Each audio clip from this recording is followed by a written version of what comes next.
خورشید خان صوبہ کے پی کے سے تعلق ہے. آج موقع ملا ہے تو وہ حدیث کے مطابق آپ سے اپنی محبت کا اظہار بھی کر دیتا ہوں. آپ کی شخصیت سے، صلاحیتوں سے شروع سے ہی محبت ہے. سوال میرا یہ ہے کہ جو موجودہ جمہوری نظام ہے، کیا اس سے آپ متفق ہیں؟ اس کے اوپر آپ مطمئن ہیں؟ اگر متفق نہ ہوتے تو اس میں اس کے حصے دار کیوں بنتے، اس میدان میں کیوں آتے؟ یہ پرانا ایک الجھن ڈالی ہوئی ہے میرے خیال میں. ہم نے خود ہمارے بعض علماء نے کہ جمہوریت، اسلام میں جمہوریت نہیں، فلاں نہیں، یہ نہیں. دیکھیں،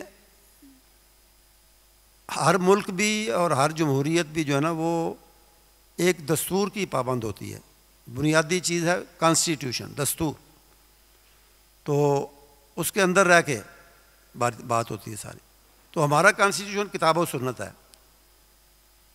جو بات جمہوریت کی ہو یا کسی بھی نظام کی ہو، جو کتاب و سنت کے خلاف ہوگی اس کے ہم خلاف ہیں، اس کو ہم اپنانے کے لیے تیار نہیں ہیں.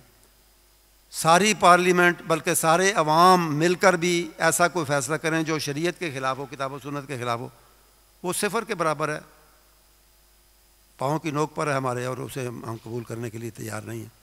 اس دائرے میں رہتے ہوئے شورائیت کی حوصلہ افزائی بھی کی ہے، اس کا حکم بھی دیا ہے قرآن نے، اللہ نے، اور شورائیت پہ ہی چلتی رہی ہے بات.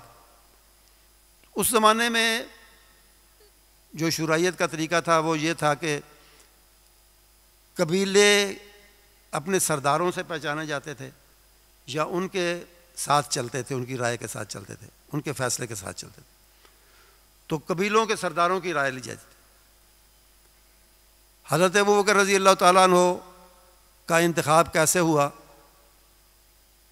وہ جو اہل رائے، زیادہ تعداد ان کی نہیں تھی مدینے میں، جو اہل رائے سمجھے جاتے تھے، ان کے اجتماع میں فیصلہ ہوا اور انہوں نے کچھ دلائل بھی دیے، کوئی بات بھی کی، تو ان کا انتخاب ہوا.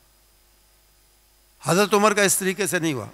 وہ ایک قسم کے نامزد تھے حضرت ابوبکر کی طرف سے، لیکن حضرت عمر نے پھر کمیٹی بنائی 6 چیدہ صحابیوں پر، صحابہ پر مشمل، کہ وہ فیصلہ کرے کہ ان کا جانشین کون ہوگا. اور اس کمیٹی کے بارے میں تاریخ میں یہ لکھا ہے کہ انہوں نے فیصلے سے پہلے عام لوگوں کی رائے، جہاں تک وہ پہنچ سکتے تھے، ساری مملکت میں تو نہیں، لیکن مدینہ اور قرب و جوار میں جہاں وہ جا سکتے تھے، پہنچ سکتے تھے، انہوں نے لوگوں کی رائے لی. حتیٰ کہ تاریخ میں تو یہ لکھا ہے کہ انہوں نے عورتوں کی رائے بھی لی، انہوں نے بلوغت کے قریب بچوں کی رائے بھی لی. اور لوگوں کی رائے لینے کے بعد انہوں نے کہا کہ جی مقابلہ یا ایک ٹائی اس وقت تھی نا، وہ حضرت عثمان اور حضرت علی رضی اللہ تعالیٰ عنہ ان کے درمیان. تو انہوں نے حضرت عثمان کے حق میں فیصلہ کیا. اس کمیٹی نے 2 بندوں کو اختیار دیا. پھر بہرحال جو بھی ہوا، اس طرح مطلب کوئی سیٹ سسٹم نہیں ہے اسلام، لیکن شورائیت کہا کہ امرہم شورا بینہم، مسلمانوں کے معاملات مشورے سے ہوتے ہیں، یہ مشورے سے چلنے چاہیے.